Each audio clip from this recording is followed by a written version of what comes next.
Hey Shane, How you doing? Can you hear me okay? I'm here. I'm hi, very good. How are you? Pretty good. So first of all, thank you so much for taking your time and giving me today to do this interview with me. Thank you so much for that. No problem. No problem. So, Shane, you are releasing your book on your autobiography in October. So, would you like to talk a bit about the release of this book in particular?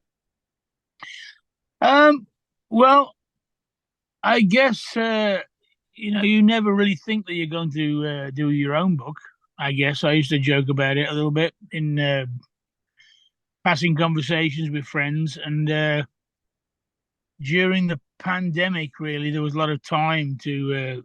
It was for me. I'd never been at home as much before, and I got asked if I would like to do a book, and I thought, well, you know, it seemed like a different creative avenue to explore. You know, for some reason, I guess at this point in my life, I'm sort of looking at everything I've been lucky enough to do and work out where I'm going. And I thought, well, yeah, I mean, you don't presume to think you have a story to tell, but I thought, well, I think I can probably do this, and it would be a good thing, you know. So yeah, and response so far has been pretty good for it, and I'm looking forward to it. It gives me the chance to talk about something. I mean, with Napalm Death, it's. I mean, I've always wrote the music, but lyrically, it's a very socially conscious band, which that's important to me. But other things are important to me too. You know, I'm a little bit more. I don't know, spiritual and universal a little bit maybe. So this is a chance to kind of maybe for people to understand that there's a little bit more to me than maybe they think. You know. Yeah, yeah, fantastic, fantastic. And do you have any big plans on the book publishing date? So any kind of party or something you are planning for the particular day? Not so much a party, really. There's a few like record store appearances around the release to meet people and share stories and stuff and answer questions. But it's kind of it's a surreal thing, you know. I haven't even seen the book in person yet. I think they're sending it to me next week. Um, and then that would be kind of strange to see that you go, oh wow, you have a book, you know, that's weird. But nothing too crazy really. I mean, I'm alive. That's good. That's enough, I think. Yeah. Um, it's like I'm 56 this year, and yeah, so it's you wake up in the morning, brother. That's good enough, I think. Yeah. Totally, totally. And is there any? I know since it's not a biography, it talks about your life, your time with Napalm did for the last 35 years, and a lot of other people that you met on the way, and some good moments probably would have come in this book. But is that something very important? So a main focus on this book that you really looked upon? Well, I think um, a couple of people asked me, how did you remember everything? And for some reason, I've always remembered as a lot of my time with Napalm and my other projects and the people I've met and become friends with. So I don't know. Maybe I was always storing it for a book and didn't know it, But at the same time, especially during the pandemic and prior to that, but I lost my dad and then I lost my mum a few years later. Um, and then touring so much, and I think I tried to talk about not just the fun stories, and but also like that I like anybody, he's just a normal person, really. And we go through life, there are ups and downs, and sadnesses and stress, and trying to work out just exactly who you are, and things like that. So hopefully it goes beyond just more, what I did with Napalm Death. I'm lucky and fortunate, and I always wanted to play music from an early age. My parents were very supportive of that. I come from a very small village, and I think if I can do it, so can somebody else. Anybody else can do it. Really, it's just it's a little hard in this day and age. I think sometimes to to be able to cling on to like a simple belief, which is to follow your heart, really, because you have external pressures from media, from culture. Oh, do this, do that. And yeah, that's fine, but sometimes you have to listen to your inner child and follow that. So hopefully there's a little bit of something for everybody, and it's a prop. I mean, not so much surprises people, but hopefully it's what's the word? I'm inspirational. I hope in some ways. I'd like to think so, anyway. Fantastic. Fantastic. And how what memories does it come to you when you were part of the second full-length album of Napalm Death back in 1987?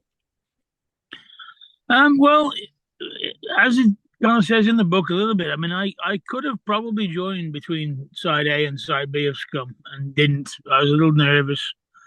Um, and then, of course, the second chance came, and I'm like, well, I'm not going to miss this chance. I was really good friends with the guys already, and um, it's fun times because sometimes over the years things became always took longer to practice or longer to record, whereas from enslavement to alliteration was very fast recording. We rehearsed only a few times, and that's kind of an example of being young in a way. You're not thinking about it really too hard. You're not analyzing it. The stress of life isn't kicking you in the head. You're like, I'm just in here to grind, and that is that. And I had a lot of fun. I mean, I'm good friends with all Lee, Bill, Mick, and I speak to Mick quite a lot actually. And we slept on the floor in the studio, tiny studio, and a lot of fun around those early years because, of course, BBC were into recognizing it. John Peel was recognizing it, and so it was fun times. It's kind of strange when you think about it. It feels like it's only 5 minutes ago, but it's not. It's like so long ago. And it's weird how time goes by quick. But I mean, I'm kept myself blessed in a way, really, to be doing this. I always wanted to do it. So cliche to say. I mean, I was at school. I'd be like, oh, I want to play in a heavy metal band, or even though Napalm Death isn't heavy metal. And the teachers were like, no, yeah, you're not going to go anywhere, Mr. Embury, and all this kind of thing. I'm like, well, we'll see. So it was great. It was all good times. Lots of good memories. It's pretty beautiful. And by the time when Napalm Death started, there was it was totally underground. There's a cult following the band, and a lot of people had different views about Napalm Death, and it slowly developed and evolved. And Napalm Death has become an icon, a legendary band around the world now. So, how do you feel about the beginning and to the success that you guys came up with? Well, I think it can be true in music, art, um, all different artistic cultures. Really, I think when you're doing something a little different, which people can't understand at first. I mean, I remember when I was going to thrash metal or hardcore. Some of my friends were, they love their Sabbath and their Zeppelin, which of course I do too. But some people got it, and some people just couldn't get it. And that's just the way it is. But you stick to your guns and you stick to what you believe in, and then and then like-minded people around the world go, oh, I like this, I get this, and then the movement begins. And then other people start. Of course, usually if you like to play music, then you all try and do something like this. So it's as all the bands that influenced me, I wouldn't be doing what I did if it wasn't for Black Sabbath or Priest or Slade from England, really old rock band. They're the ones that kind of like were inspirational to me originally. And so the cycle repeats, in a way. And it's important to remember where you came from, and it's also nice to be able to think, well, oh, that's great that we've managed to make an impact, you know. And you have to pinch yourself as well. Sometimes you go, wow, we made an impact. How about that? It's like sometimes when you come back home and life is as it is, you come down from touring and reality kicks in. It's different then because like this morning I took my kids to school. That was my day today.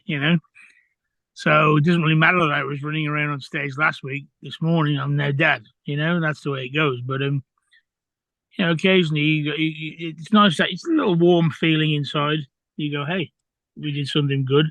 That's cool. Fantastic, fantastic.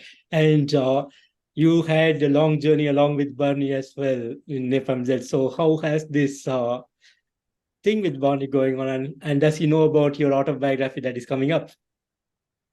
Yes, Barn knows about it. I think he was he was kind of surprised at first. He's like, "All right, what's going on?" I'm like, "Yeah, I know. It's interesting." And he said, "Well, nobody wants to read about all those silly tales." I'm like, "Well, there's a few in there. There's quite a few silly tales." But he contributed a little piece to the book, um, and because we're different people in a way. I mean, we've been together for a long time, but I think Barnes a little bit more, shall we say, he's a little more. What's the word I'm looking for? He's a little bit more careful than me. I tend to just sort of jump into the fire head first, and let's see what happens. Barnes a bit more reserved, so I guess maybe that's why it works between us. And we argue, we're stubborn, both of us, terribly stubborn, like brothers. Yeah, I suppose. But yeah, he contributed to the book, and I read what he said, and I was like, well, yeah, I kind of agree with you. I don't disagree. Yeah. Fantastic, fantastic. And your last album came out in 2020, and do you have any plans to come up with another new album anytime sooner? Yes, indeed. I'm hoping. Well, we'll see how things transpire. Maybe April, May next year. I want to start going into the studio. The last album was very good for me in a way where we had some songs worked out, but a lot of it was kind of made up in the studio. I mean, I had the riffs and things like that, but Danny was like, well, shall we rehearse all of it? I'm like, oh, I don't really want to. I kind of want to see what happens. I mean, we'll try this kind of track or that kind of track. And the wonderful thing about having so many albums is I sort of look across all that we've done and I go, well, we haven't had a track like that for a while. Or let me do a song like that, but let me make it a little different. And then so I've got lots of riffs on my iPhone, on my own little recordings, and just I keep on finding things all the time. So there's a lot of stuff to do. And it's definitely time for something new. It still takes a while to put together. When I mean, me, Danny, and Midge, I guess we started recording the throws in 2017. It didn't come out till 2020. It just took a long time, and of course the pandemic didn't help. But definitely early, say the first quarter of next year, I want to start getting going. Fantastic, fantastic. And talking about the book, release of the book, do you have a plan on going with a limited edition, or is there a big plan for the publishing and the release of a worldwide publication on this book? I would imagine. I think the book company likes to do a lot of stuff online, which I kind of get, but at the same time, it's a little limited. I think sometimes because, especially with the shipping costs, they're expensive. So it would be really good. I know they're working on a Spanish translation of it, I believe. And then I think what I will probably do myself is when we start touring, I'll probably take some books with me, to try and get out. And then, but you would hope that it would go to some bookstores at some point. They seem to be very much into that online thing, which again, as I said, is okay, but not everybody wants to pay like whatever it costs to ship it. It's expensive. So maybe we can work on. Well, I think this is something that needs to be worked on. I think it's a totally different world for me. Really, doing a book, I'm not. It's different. So but I don't. It would be nice to see it around everywhere, really. As best you can. People who read it say they like it, and I guess the pre-orders are pretty good. So fingers crossed. Fantastic, fantastic. And did you also had some kind of uh, photographs about the past memories, everything included in the book as well? Yeah, there's some photos in there. I would have liked to include a lot more, but there was X amount of photos we could use. And it was really weird because my home studio, it's not really a studio, but it's got all my recording stuff. The house is where at one point four of us lived, me, Jesse, Mitch, and Danny. At one point, now me and Danny have the house. We just kept it on. And so all my stuff is there: music, CDs, everything, and just lots of photos. And all these photos kind of sat there for a long time. And I guess as the book started to happen, I started uncovering these photos. It brought back a lot of memories. So I'm glad I kept them, because sometimes you lose these things over time. So I'm going to start posting a lot more actually over the next few months on Instagram, I guess, and sharing, because as soon as I look at a picture, I remember something. I'm like, oh, that was then. This was this. And some of these memories aren't really in the book, I guess. So it might be, if the book does well, maybe do an expanded edition. Oh, I forgot to say this, I forgot to say that. So it is a nice thing, really. I mean, not everybody gets a chance to make a book, so I'm kind of happy about it. Interesting. And how happy and proud are you about releasing your autobiography? I'm very proud about it. Yeah, I mean, it's as I say, it's quite it was unexpected, I think, but I'm very proud about it. Yeah, for sure. Yeah, yeah, yeah. Fantastic. And Shane, and finally, any message that you have for the Napalm Death and your fans around the world? Well, we've been constantly touring for such a long time, and that will continue. And the support it's always appreciated. I mean, when we've been doing it for a long, long time. The grindcore music we do, and it's nice well, I know for sure that people really care. So that means a lot to us, a lot to me, and looking forward to getting this new album started. And then off we go again, really. So we'll see you soon at some point for sure. Awesome, awesome, Shane. And Shane, I want to thank you so much for giving me today this wonderful opportunity to talk about on your upcoming autobiography. Looking forward for the release, and also looking forward for Napalm Death's new upcoming album sometimes in 2020. Okay, mate. Thank And you, sir. thanks again for this opportunity. Take care of Take care, yourself. man. Bye bye. Take care, man. You take care. Bye bye. Bye bye. Bye bye.